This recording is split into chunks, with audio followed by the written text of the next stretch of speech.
The snow fell quietly over Manhattan, the way it always does on Christmas Eve, soft, indifferent, beautiful. On Fifth Avenue, the holiday lights blurred through the windows of 100 warm apartments, each one glowing like a promise. But Claire Montgomery was not inside one of those apartments. She was outside, walking through the cold with her 6-year-old daughter Lily pressed against her side, their breath rising in small white clouds. Lily wore a red wool coat with brass buttons. Claire had buttoned every single one before they left. She didn't know why that detail mattered to her now, but it did.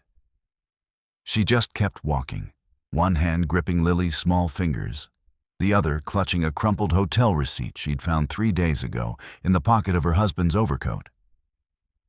The Ritz-Carlton, Central Park, Suite 1812. December 22nd. A Moet and Chandon bottle listed under room service. 2 glasses. She had not confronted Daniel yet. She had not cried, not in front of Lily. She had cooked Christmas Eve dinner. She had wrapped presents with careful ribbons and placed them under the tree. She had said goodnight to her daughter with a steady voice and a steady smile, and then stood in the kitchen for 40 minutes, staring at the refrigerator, until Lily called out that she couldn't sleep. So Claire had bundled her up and taken her outside. The streets of Manhattan on Christmas Eve have a particular silence to them. The tourists are gone, the restaurants are closed, the usual roar of the city drops to a whisper. You can hear your own footsteps. You can hear yourself thinking thoughts you've been trying not to think. Daniel had told her he was working late. A client dinner uptown. He had kissed her cheek before leaving, loosened his tie as he walked to the elevator, and pressed the lobby button without looking back. He had smelled like his Mont Blanc cologne, the one she gave him last Christmas. Lily squeezed her hand. "Mommy, are we looking at lights?" Claire looked down at her daughter's face, bright-eyed, trusting, completely unaware that the world as she knew it was quietly crumbling beneath the snow. "Yes, baby," Claire said. "We're looking at lights." She kept walking. The receipt burned inside her pocket like a coal. 6 months before that Christmas walk, Claire Montgomery had everything. Or at least she had everything the outside world could see. She and Daniel lived on the 42nd floor of a Park Avenue building with floor-to-ceiling windows and a kitchen that had never once been used to cook anything mediocre. Claire had chosen every piece of furniture herself. The Carrara marble countertops, the velvet sectional, the color of deep ocean water, the framed prints from her Soho gallery days, arranged along the entry hallway, in a sequence she'd planned for 3 weekends running. It was a beautiful home. It looked like a magazine. It felt, for a long time, exactly the way a home should feel. She had been a rising art consultant when she met Daniel. He came to an opening she curated in Tribeca. A young photographer from Lagos, whose work stopped people cold in the middle of the room. Daniel had stood in front of a particular print for 15 minutes without moving. Now Claire had noticed. Later, over wine, he said it was the first time in years he'd looked at something and felt something he couldn't immediately name. She'd thought that was the most beautiful thing she'd ever heard a man say. They married 2 years later at a small estate in the Hudson Valley. No sprawling guest list, no photographer's assistant with a drone, just family, close friends, and late afternoon light filtering through oak trees. Claire wore a simple ivory dress from a designer on Mott Street. Lily arrived 14 months after that, and Claire paused her career to raise her, a decision she'd made calmly and gladly, and without a single ounce of resentment. That was the version of her life she still held in her chest. The good version. But somewhere in the year before that Christmas, something had begun to shift. The dinner's getting later. The phone face down on the nightstand. The way Daniel laughed differently on calls, a particular looseness, a warmth. that she realized she hadn't heard him use with her in months. She told herself it was work. His firm, Montgomery and Associates, had landed a major acquisition deal. He was under enormous pressure. She told herself this for 4 months, with the same careful discipline she'd used to button Lily's coat. Some people are very good at not seeing what they don't want to see. It started small, the way most betrayals do. Daniel had always been home by 8, not because anyone demanded it, but because it was the rhythm they'd built. Dinner at the table, Lily's bath, one chapter of a picture book read aloud in the lamplight of her room. It was Daniel's favorite part of the day, or it had been. He'd told Claire that once, standing in Lily's doorway after their daughter had fallen asleep, his voice quiet with a kind of gratitude that had made Claire reach for his hand. But then the 8 o'clock arrivals became 9. 9 became 10. 10 became a text message that said, "Don't wait up," wrapped up in something big here. And Claire would eat alone at the marble counter while Lily slept and the city hummed 42 floors below. She noticed other things. He had stopped asking about her day. Not dramatically, he hadn't always been the most emotionally attentive man. But there was a particular absence now, a quality to his silence that felt different from tiredness. When she told him about Lily's fall in the park, about the 3 stitches on her chin that had terrified Claire for an hour in the ER waiting room, Daniel nodded from behind his laptop and said, "That's rough, she okay?" Without looking up, he also started dressing differently. He had always worn quality clothes. He was a Manhattan CEO. Image was part of his currency. But now there was more care in it. A new suit from a tailor in the Flatiron District. A second bottle of the Mont Blanc cologne, ordered before the first was even half empty. Claire noticed all of it and did nothing. She was afraid of what her noticing might confirm.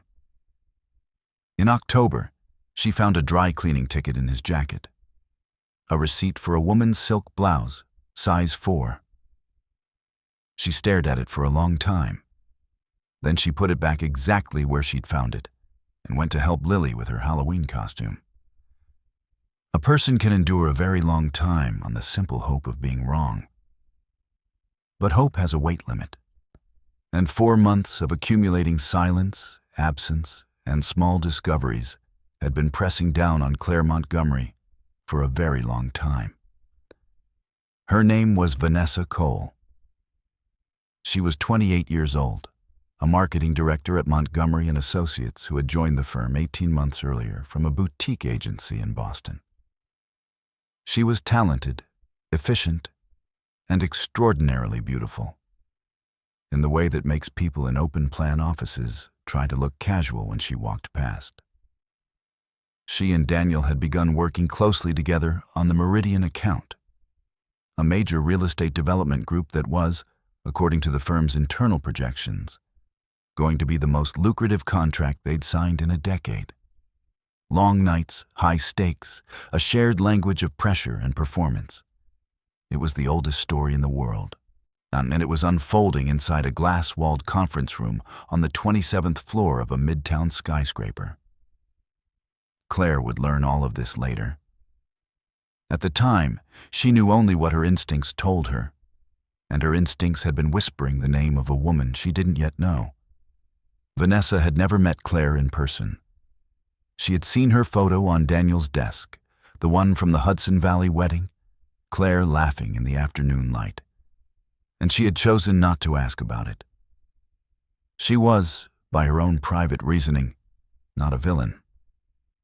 She was a woman who had fallen into something that felt real, with a man who had been careful never to speak too directly about the life he kept uptown. But she knew. Of course she knew. What she didn't know was that Daniel had taken her, twice, to the Ritz-Carlton on Central Park South, not that he had ordered Moet and Chandon from room service because it was what Vanessa preferred. That he had given her a Cartier necklace, a delicate gold chain with a single diamond pendant, for her birthday in November, and that he had charged all of it to a secondary corporate card attached to an account Claire knew nothing about. 3 days before Christmas, Claire had taken Daniel's overcoat to the dry cleaner because a button was loose. She checked the pockets first, the way she always did. She found the hotel receipt folded into a small square. She unfolded it standing on the sidewalk in front of their building. She read it twice, then a third time. Then she put it in her own coat pocket and walked to pick up Lily from school without saying a single word to anyone. That was 3 days ago. While Claire walked with Lily through the snow, Daniel Montgomery was pouring champagne. The suite at the Ritz-Carlton was immaculate. Cream walls, a fireplace already lit, a view of Central Park draped in white. The hotel had placed a small Christmas arrangement on the coffee table, white orchids and pine. Vanessa was wearing a deep red Dior dress that Daniel had picked up from Bergdorf's that afternoon, telling his assistant it was a client gift and meaning every word of the lie. He poured the Moet into 2 crystal flutes and handed one to her. She touched the Cartier necklace at her throat reflexively, a habit she'd developed since he gave it to her, the way people touched new jewelry without thinking, as if checking it's still real. "To a quiet Christmas," Vanessa said, raising her glass. "To us," Daniel said, and then clinked hers before she could respond. They had not spoken about the future. That was the arrangement, unspoken but perfectly understood by both of them. This was contained, careful, existing in its own sealed space outside of everything else. Daniel told himself that this made it manageable. He had told himself this for 5 months. He did not think about Claire. He had developed a very practiced ability not to think about Claire on evenings like this. He thought about the Meridian deal instead, about the Q1 projections, about the fact that the champagne was cold and the fire was warm, and Vanessa's laugh was a sound he had started to need in a way that unsettled him when he examined it too closely. So he didn't examine it. 40 blocks uptown, Lily looked up at a string of blue lights hanging in an apartment window and said, "Mommy, that one's my favorite." Claire stopped walking. She looked where Lily was pointing. Blue lights tangled softly around a window frame, glowing against the dark sky and the falling snow. "Mine too," she said. She was not crying. She would not cry in front of her daughter. She had decided this very firmly in those 40 minutes she'd spent staring at the refrigerator, and she intended to honor it. But her hand tightened around Lily's, and she thought, he is doing this. Right now. While we are standing here in the snow, he is doing this. And for the first time, the grief cracked open into something colder. Something she recognized as the beginning of anger.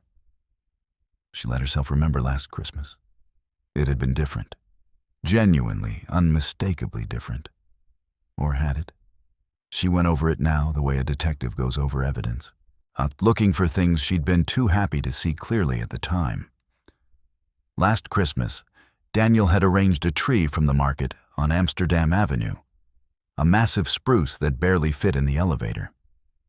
He'd carried it himself, sweating and laughing, and Lily had run circles around it in the living room screaming, "Bigger than the forest!"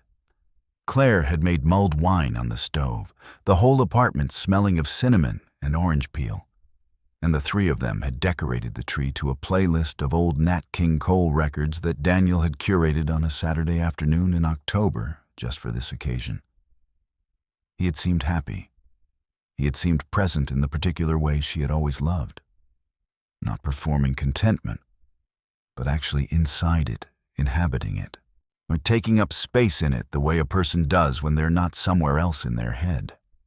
On Christmas morning, Lily had opened her presents in a frenzy, while Daniel sat cross-legged on the floor in his pajamas, filming everything on his phone. He'd burned the eggs and laughed about it. He'd called his mother. He and Claire had stayed up past midnight, after Lily was asleep, talking about nothing important and everything, the way they used to do in the early years of their marriage. When had it changed?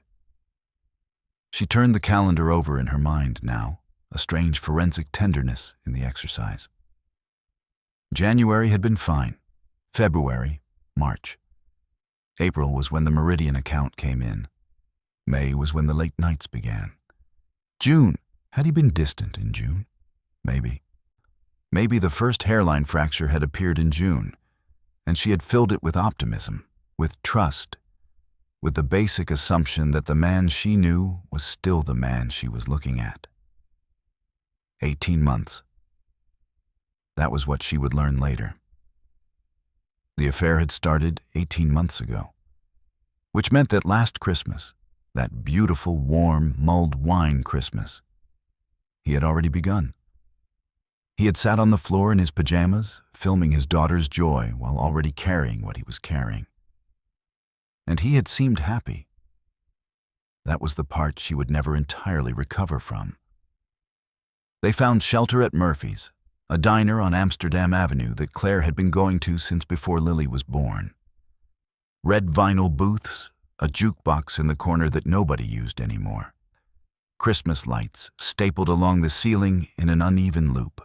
The kind of place that stayed open on Christmas Eve because its owner, a man named Frank Murphy, who was 71 and had nowhere better to be, genuinely enjoyed the company of the few people who still needed somewhere to go.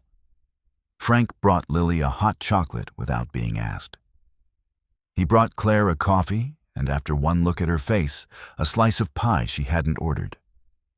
Lily pressed her forehead against the cold window and watched the snow. She was tired now, her weight beginning to slump against the seat. Within 20 minutes, she was asleep, her red coat still buttoned, her head tilted against the vinyl. And Claire, for the first time in 3 days, allowed herself to fall apart. It was quiet.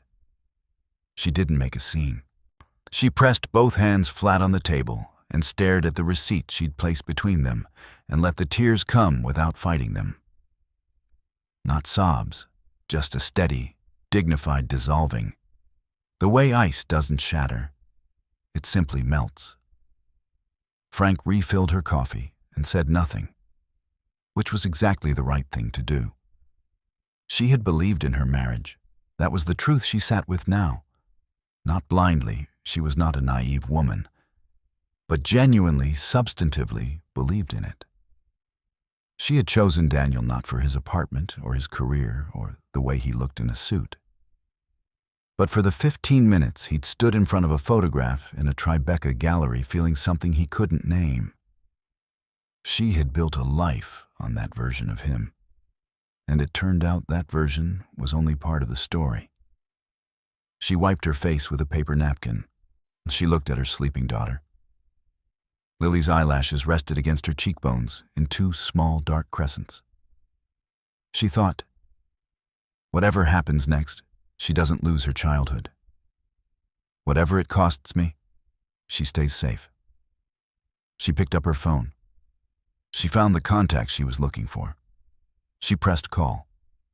It rang twice before a voice answered, calm and alert for midnight on Christmas Eve. "Claire," said Rachel Chen. "I've been waiting for your call." Rachel Chen had been Claire's college roommate at Columbia, and she was now one of the sharpest family law attorneys in New York City. She was 35, relentlessly precise, and had a reputation in courtrooms that made opposing counsel uncomfortable in their chairs. She was also the kind of friend who, when she had a bad feeling about a situation, unprepared for it quietly, and said nothing until the moment she was needed. "How long?" Claire asked. Her voice was steadier than she expected. 6 weeks, Rachel said. "I started pulling together documents 6 weeks ago. I didn't want to alarm you, but I could see the shape of things." Claire looked at Lily sleeping in the booth. "What kind of documents?" "Public corporate filings. flagged some inconsistencies in the firm's ownership structure. Nothing I can prove yet on my own, but enough to know there's something to find. Rachel paused. The bigger picture, Claire, is that you need to act before he does.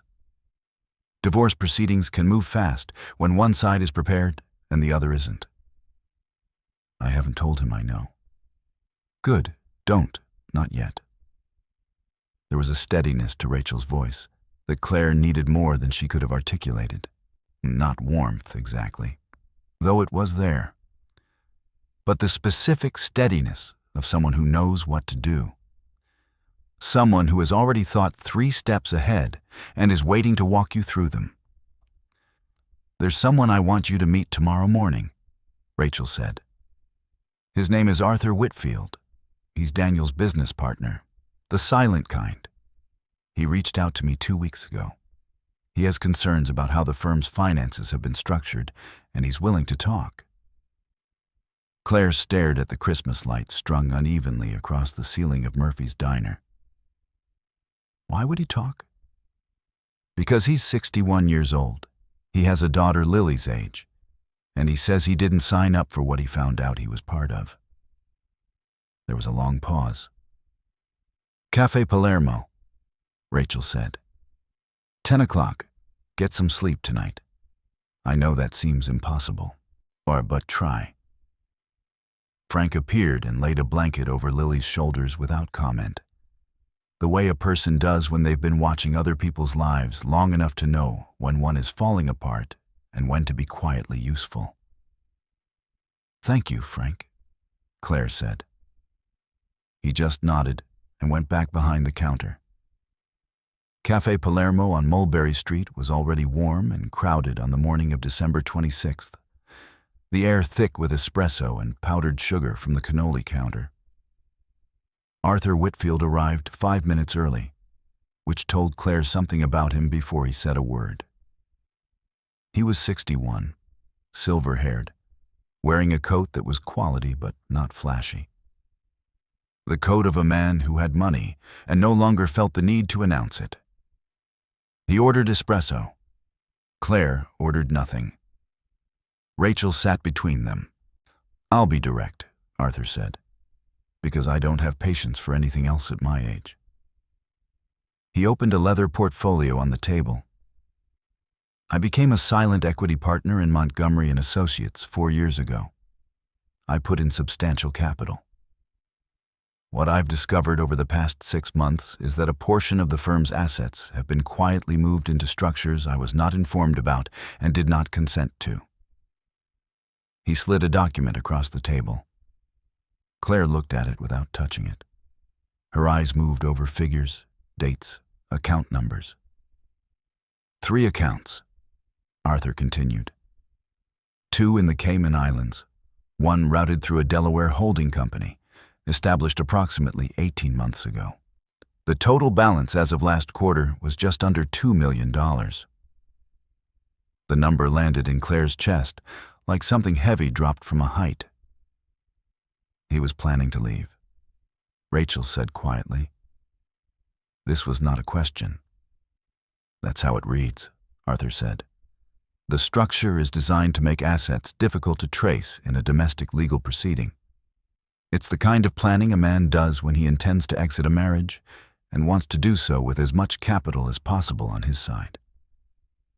Claire's hands were flat on the table. He was building an exit while we were still decorating the Christmas tree. I'm sorry, Arthur said, and he meant it. She could see that clearly. She looked at the documents again. A controlled fury was replacing the grief in her chest. Not hot and reckless, but cold and useful. The kind of anger that makes a person very, very focused. Can you testify to this? Rachel asked Arthur. I can, he said. I've already prepared to. Claire picked up the documents. She folded them carefully along their original creases and placed them in her bag. Then let's begin, she said. They were back at the apartment on the afternoon of December 26th, Claire and Lily, sitting on the kitchen floor together doing a puzzle. Something about a winter forest, a fox, and snow-covered trees. It was something to do with her hands. Something that required concentration without requiring thought. Lily picked up a piece and turned it over. "Mommy, I met Daniel's friend." Claire looked up. Her voice was perfectly even. "Which friend, baby?" "At the office. Oh, when Daddy took me to see his work." Lily pressed the piece into place with satisfaction. She was pretty. She had really long hair. She gave me a candy cane.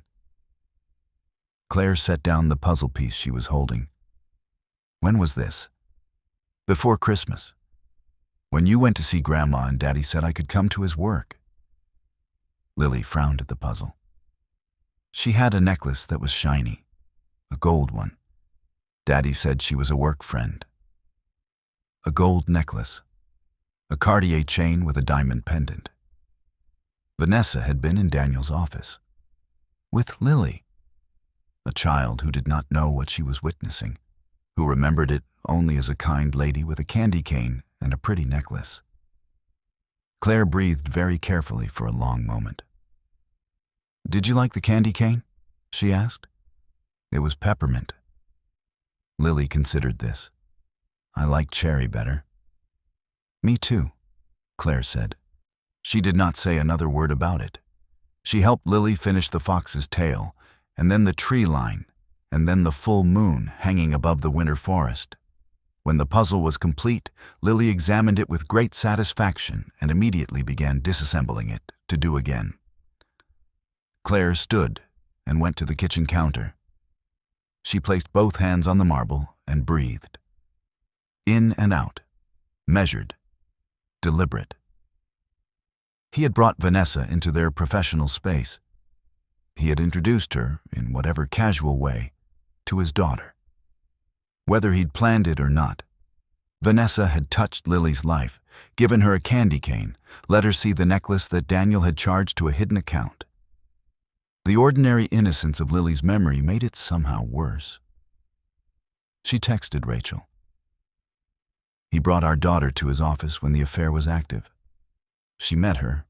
She just told me." Rachel's reply came in 40 seconds. Documented. This matters. December 27th. Claire had asked Rachel to be available by phone and Arthur to have his documents secure. She had chosen her clothes carefully, dark trousers, a cream cashmere sweater, her hair pulled back. Not because appearances mattered, but because composure did, and these were its tools. Daniel arrived home at 6:30. He came in the way he always did, coat off, keys on the bowl by the door, briefcase set against the hall table. He found Claire sitting in the living room with a glass of water and no book, no laptop, nothing. Just sitting, waiting. Something moved behind his eyes when he saw her face. He was a perceptive man. He knew immediately. "Hey," he said. "Careful. Sit down, Daniel." He sat.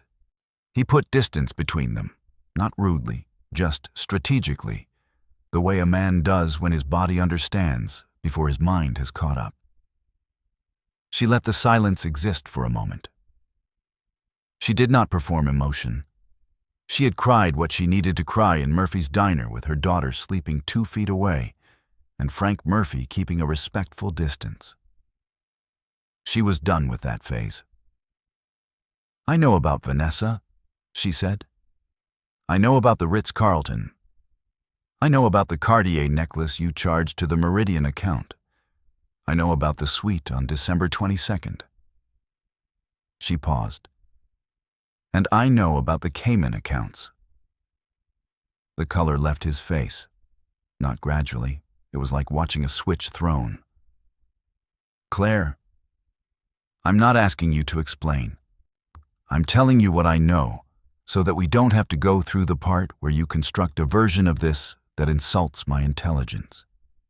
Her voice was very quiet, very steady. "Rachel Chen is my attorney. She has been for 6 weeks. Arthur Whitfield has provided documentation relating to the firm's offshore structures. I'll be filing before the end of the week." Daniel opened his mouth, closed it. "I want you out of the apartment tonight," she said. "You can take what you need for a week. Everything else stays until the attorneys agree on a process." He looked at her for a long moment. She looked back, unmoved, waiting. "I'm sorry," he said at last. "I know," she said. "Good night, Daniel. Let's go back." Christmas night, the Ritz-Carlton suite. It's past midnight now, and the champagne is finished, and the fire has burned to a low orange glow. Vanessa is sitting at the window, looking out at Central Park, a blanket around her shoulders, her heels off. The snow is still falling. She has been quiet for an unusual amount of time, and Daniel has been watching her from the couch without saying anything.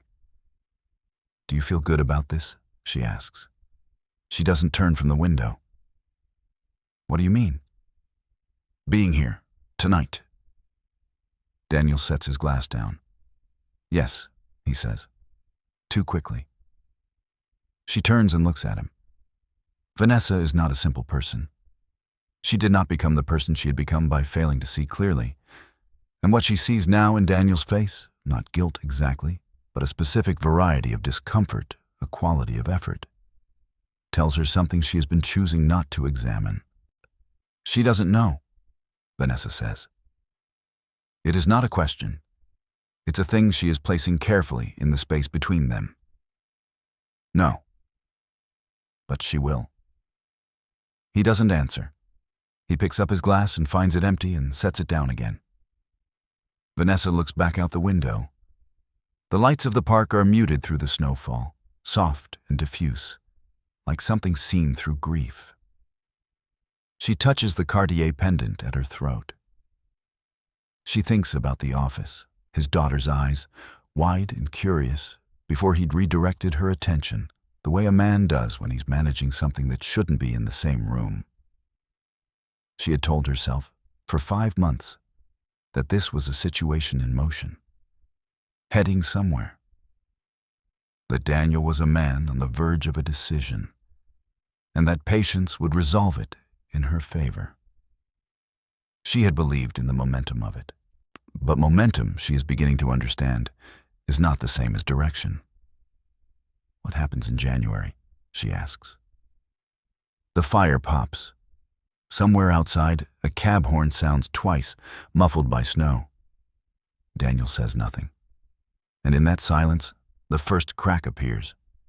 Not between them and some external force, but between the two of them, in the room, in the glow of a dying fire on Christmas night. Vanessa feels it the way you feel a draft before the window opens. Cold, specific, undeniable. She does not sleep well.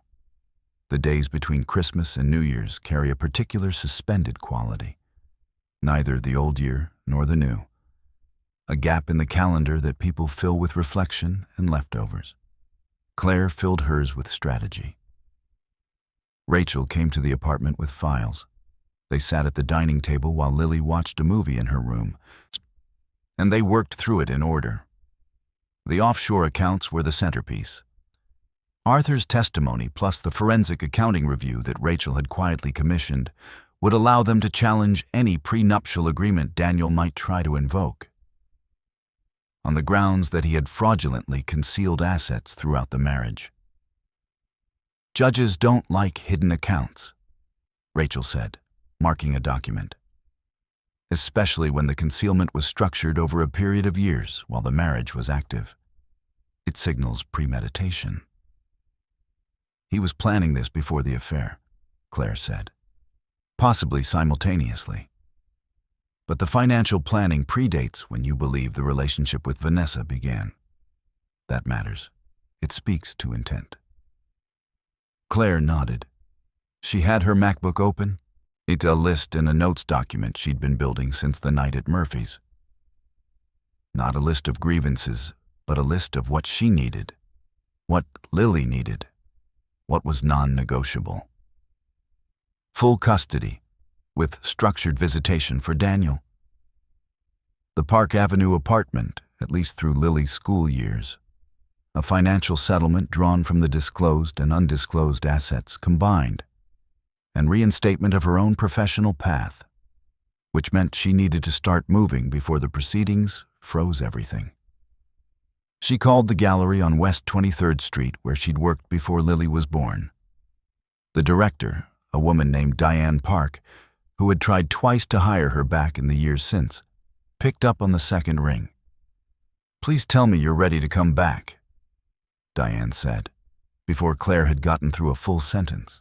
"I'm ready," Claire said. She wasn't performing confidence.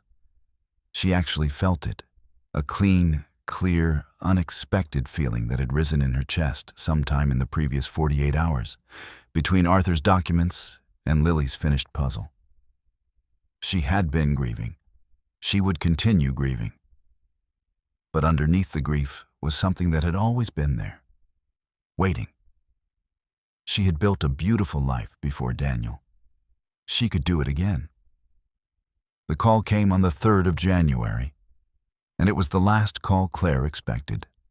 Margaret Montgomery, Maggie, as everyone called her, was 68 years old, a former schoolteacher from Connecticut, the kind of woman who was straightforward about everything except her feelings, which she expressed obliquely through food and action.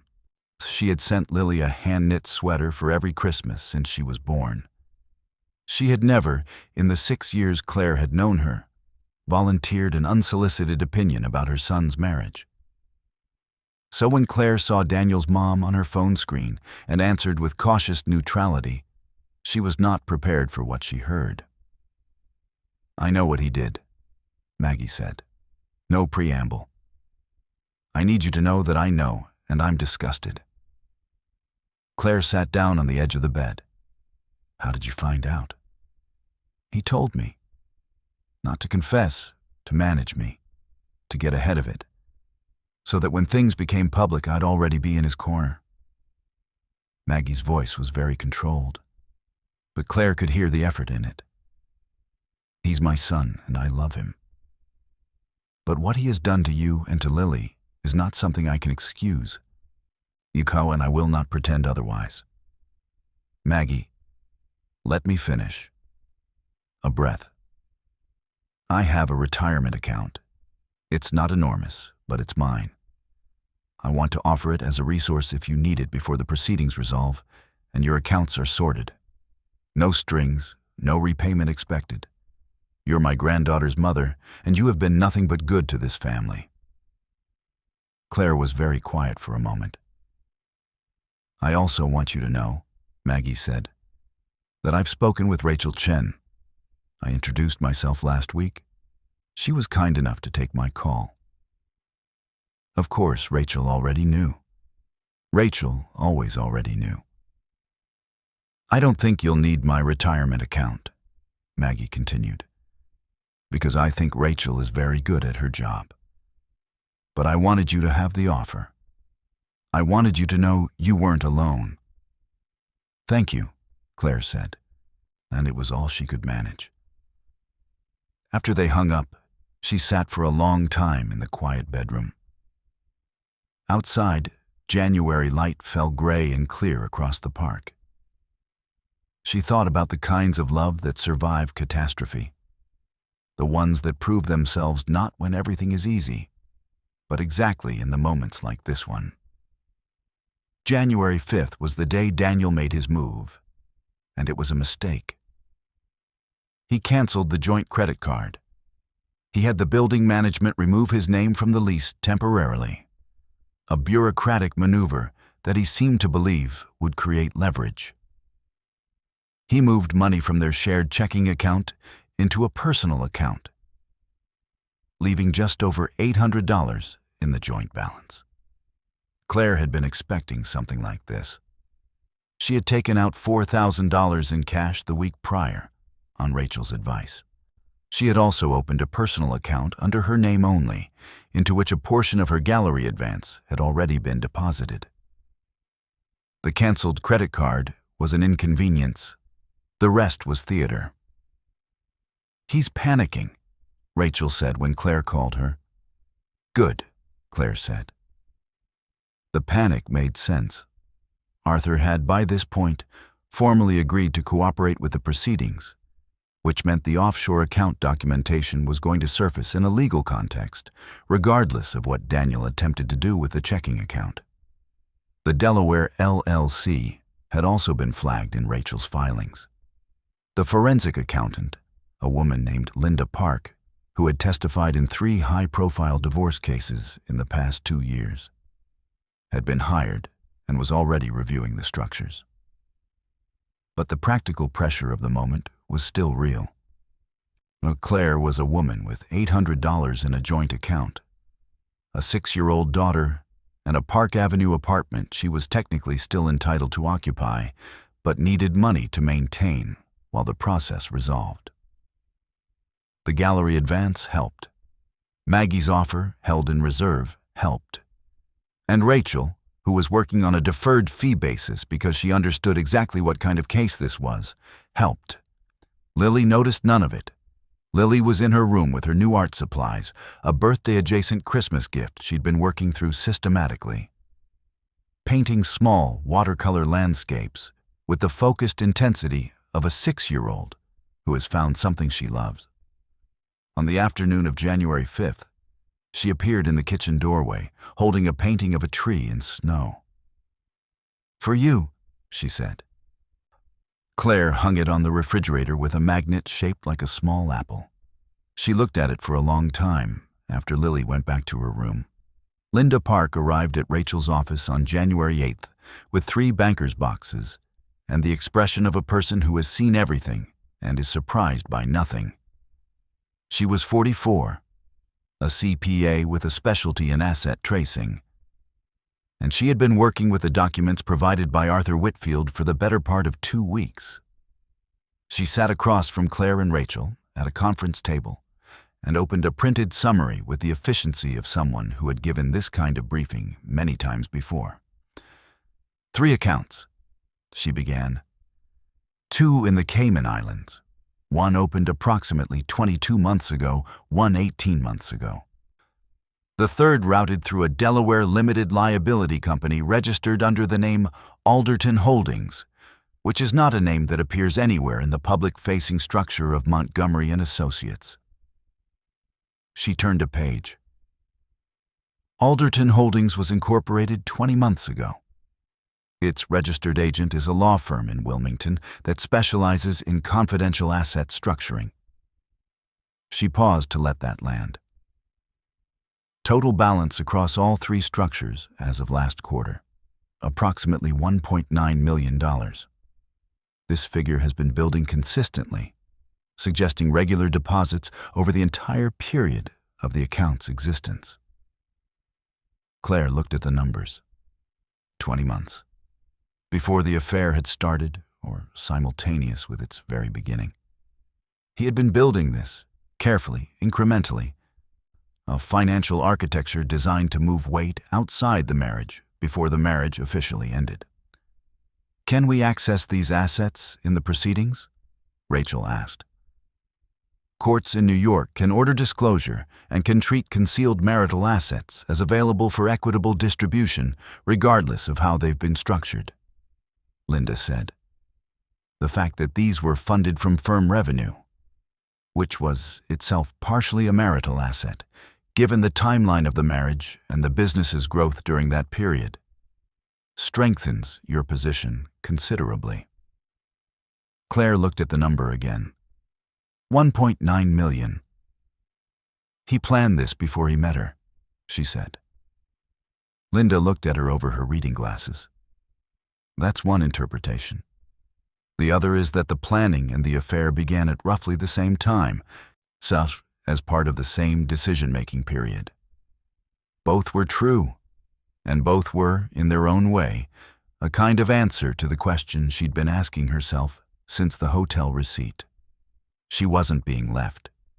She'd been being abandoned by design. The call came to Rachel's direct line on January 10th at 8:45 in the morning. "My name is Vanessa Cole," the voice said. I was in a relationship with Daniel Montgomery.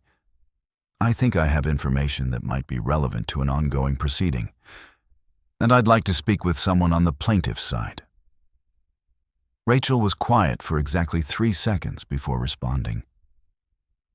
"Come in at 2 o'clock, she said. What Vanessa brought was not documents. Those were already in hand. But testimony. She could corroborate the timeline. She had text messages, hotel confirmations forwarded to her email, and a credit card statement in Daniel's name that he had used to purchase the Cartier necklace, which she had returned to the Cartier boutique on 5th Avenue on December 28th, 2 days after Christmas, telling the associate that it was a gift she no longer wished to keep. The reason she was cooperating, she told Rachel, was simple and offered without apology. Daniel had ended things on December 28th, 24 hours after receiving Claire's confrontation. He had called her from a street corner, his voice efficient and conclusive, and he had said that the relationship needed to end. He had not said he was sorry. He had not asked how she was. He had been, in those 2 minutes, exactly the person that the offshore accounts suggested he was. Vanessa had sat with that for several days, and then she had called Rachel. Claire was not present for the meeting.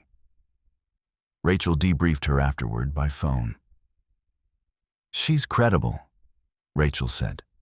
"She's composed, she has documentation, and she has no reason to lie at this point." Claire thought about the candy cane, the gold necklace, the woman who had stood in Daniel's office while his daughter looked up at her without understanding what she was witnessing. She did not feel triumph. She did not feel vindication. What she felt was something closer to clarity. The specific, quiet clarity of a picture that has been blurry for a very long time and has now come into full focus. "Use what she has," Claire said. February arrived gray and sharp, and the proceedings moved quickly. Daniel's legal team had attempted to argue that the offshore accounts fell outside the purview of marital assets on the grounds that they were structured under separate corporate entities. Linda Park dismantled this argument methodically and without drama. The timing of the account's establishment, the source of the funds, and the manner of concealment. All of it was laid out before a family court judge who had been doing this for 23 years and who was visibly unimpressed by the defense's framing. Arthur Whitfield testified. Vanessa Cole's documentation was entered into the record. Daniel's attorneys filed 2 motions to postpone. Both were denied. The prenuptial agreement was voided on the grounds of fraudulent concealment. The judge's ruling was comprehensive. Full physical custody to Claire, Secker with structured visitation rights for Daniel contingent on compliance with a co-parenting plan. The Park Avenue apartment would remain Claire's primary residence through Lily's 18th birthday. The settlement, drawn from disclosed assets and the offshore accounts combined, which were ordered to be repatriated, came to just over $2 million. Daniel sat at the defendant's table in a navy suit and said nothing when the ruling was read. His attorney put a hand on his arm. He didn't move. Claire sat beside Rachel in a dark gray blazer and listened to the judge's words with her hands folded in her lap. She was not triumphant. She was not weeping. She was simply present, absorbing the words, letting each sentence confirm what the past 7 weeks had been building toward. Rachel squeezed her hand once, briefly, under the table, as professional and warm at the same time, the way Rachel did everything. Outside the courthouse on Center Street, the February wind was cutting. Claire stood on the steps and looked at the gray sky and the bare trees and the traffic moving on the street below. Rachel was on the phone beside her. The city moved around them at its usual indifferent speed. She thought about Lily at home with the babysitter, painting at the kitchen table with her watercolors, probably trees again, or the fox from the puzzle, or something entirely invented. She pulled out her phone and texted, "Coming home soon. How's the painting?" The reply came with a small photo.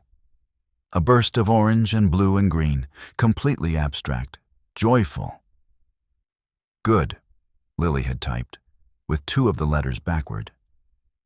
Claire smiled, the first full smile in 2 months. She walked down the steps toward the street. March came, and with it, the reckoning that money could not prevent. The Meridian deal collapsed. It had been structured, in part, around the premise of Daniel's operational leadership of the firm. And when the court proceedings became public record, as they always do, the principals at Meridian initiated a review. They found, in the course of that review, the Delaware Holding Company. Alderton Holdings had been used not only to shelter personal assets, but to route certain commission structures in ways that raised compliance questions. Meridian withdrew. 3 other clients followed within the week. Montgomery and Associates did not dissolve. It still had revenue, still had capable staff who had done nothing wrong. But it contracted severely. Arthur Whitfield withdrew his equity stake, which had been the condition he'd named when he agreed to testify. Daniel's role shifted from CEO to a kind of diminished managing partner in a firm that was now a fraction of what it had been. The Park Avenue office was given up. The staff moved to a smaller space in Midtown. The Ritz-Carlton suite was, of course, already a memory. He moved into a sublet in Murray Hill, a serviceable apartment, nothing wrong with it, but a long way from 42 floors above Park Avenue. He paid his settlement obligations promptly and without dispute, which his attorney had advised as the only remaining sensible strategy. He showed up for Lily's structured visitation appointments on time, every time. He was careful with her and tender, and that much, whatever else was true of him, appeared genuine. He was not a villain in any simple sense. He was a man who had made a series of calculated choices in the belief that he was managing his future, and who had discovered that management of that kind tends to eventually manage you instead. Vanessa had moved to a position at a smaller firm in the West Village. She kept her own counsel. She did not speak publicly about any of it. She had returned the necklace, moved on, and was in the deliberate process of becoming someone she recognized again. Daniel did not hear from her. He did not expect to. He was 40 now, in a Murray Hill sublet, and the specific quiet of a Tuesday evening alone, no fire, no champagne, no particular destination, was something he was still learning to sit inside. By April, things were different. Not healed. Healing is a longer story than any 20 chapters can contain. But genuinely, measurably different. The Park Avenue apartment had been reorganized. New paint in the hallway, Claire's own artwork on the walls now. Prints she'd chosen without consulting anyone's taste but her own. The kitchen smelled like something that had actually been cooked in it. Lily had started painting classes on Saturday mornings at a studio on Columbus Avenue, run by a woman who wore paint-stained overalls and called every child a working artist without irony.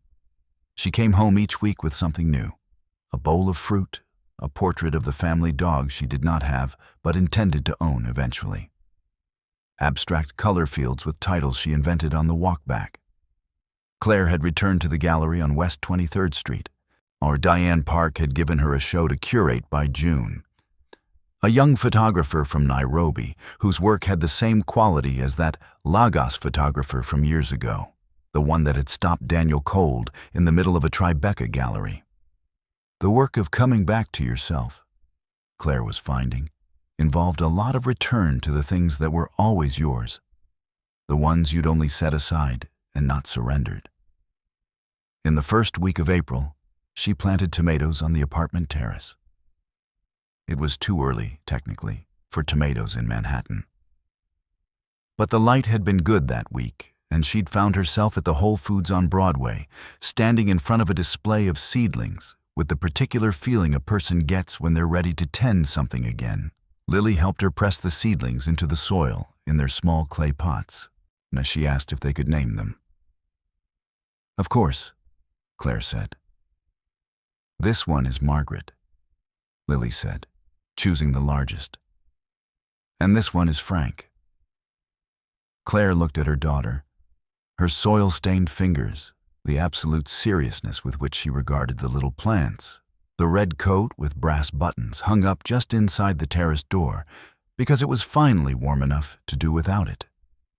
There are moments that don't announce themselves, that arrive like ordinary things and are only later understood to be the turning points, the moments when the weight shifted and what came after was lighter.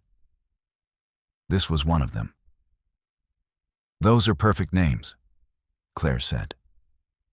She handed Lily the small watering can. Her daughter watered Margaret and Frank and the 8 other unnamed seedlings with great care, one by one, in the April light. So the story has come to a close, my wonderful friends. And if you're still here with us right now, I truly believe something in this story touched you in a way you weren't quite expecting. Maybe it was Claire's silence in that diner. Maybe it was Lily's little hand in the snow. Or maybe, just maybe, it was something you recognized from your own life. Here's what I want you to sit with. Marcus Aurelius once wrote, "The impediment to action advances action. What stands in the way becomes the way." Claire didn't fall apart when her world collapsed. She used the wreckage to rebuild something more honest, more hers, more real. And that's the quiet truth this story is really about. Betrayal doesn't define you. What you choose to do in the snow at midnight with $800 and a sleeping child, that defines you. Healing is not dramatic. It's planting tomatoes too early because the light finally feels right again. If this story moved you, please give it a like, share it with someone who needs to hear it today, and subscribe so we can keep bringing you stories that actually mean something. We'll see you in the next one. This is a work of fiction created entirely for entertainment and storytelling purposes.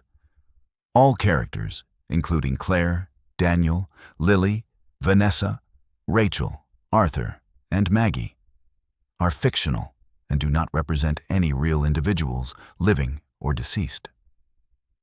All events, locations used in a narrative context, brand references, and dialogue are purely fictional and have been created to serve the story. Any resemblance to actual persons, real events, or specific situations is entirely coincidental. This story explores themes of betrayal, resilience, and personal rebuilding, and is intended to offer emotional storytelling, not factual reporting or journalism. No real individuals were depicted, defamed, or misrepresented in this content. This channel produces original dramatic fiction narratives for mature audiences. We do not claim that any portrayed events occurred in real life. Viewer discretion is advised for themes involving marital conflict and emotional distress. Thank you for watching and supporting original creative storytelling.